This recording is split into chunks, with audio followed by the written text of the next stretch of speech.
Сәхнәдә онытылып барган бүгенге көндә сирәк яңгырый торган бәйет мөнәҗәтләр әйтелә. Балалар сәнгать мәктәбенең Роза Әхмәтҗанова җитәкчелегендә вокал классы укучыларының чыгышларын тамашачы йотлыгып тыңлый. Әдәп әхлак кебек тәрбияви сыйфатларны үз эченә алган бәйет мөнәҗәтләренә өйрәнүнең яшь буын өчен әһәмияте зур әлбәттә. Гасырлар буена килгән бу мөнәҗәтләр, бәйетләр соңгы елларда бигрәк тә без үскәндә җырланылмый иде.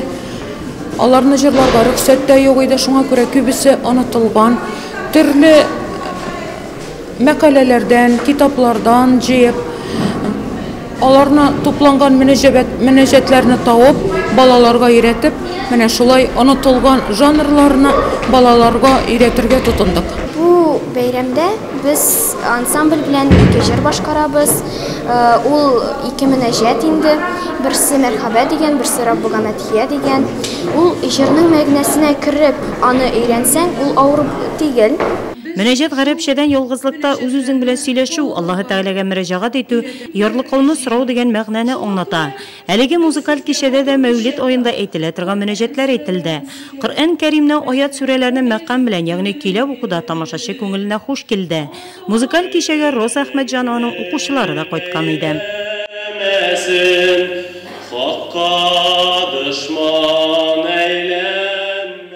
Мин бүген бу Мәүлид бәйрәме шул концертында мин ике мөнәҗәтне тәкъдим итәм тамашачыларга.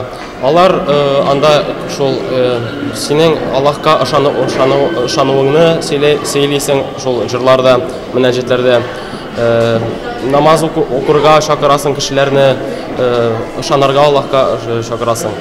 Мөнәҗәтләр әйтү тарихы тирәндә, аларның кыллы музыка коралларына кушылып башкару турындагы тарихны белү тамашачы өчен кызыклы булды.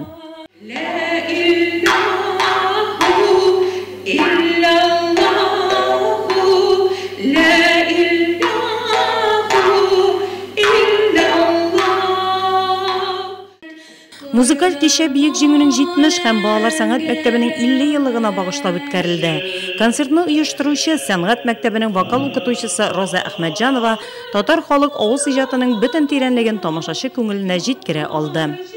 Мөнәҗәтләр бит ул менә ничек әйтергә, ул безнең тарихыбыз, анда безнең язмышыбыз чагыла.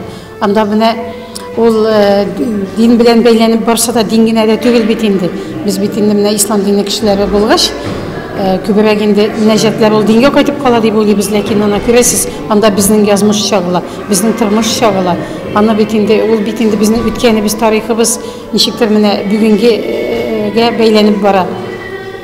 Мин инде бик әһәмиятле дим чынлап дөрес әйтәсез, менә бу яшьләрне тәрбияләү өлкәсендә дә, ләкин инде өлкән буында рәхәтләнеп, тыңлап, хузурланып утырырга минемчә мондый кичәләрне киләчәктә инде шәһәр мәдәният йортында оештырсак, яхшырак булыр дип уйлыйм.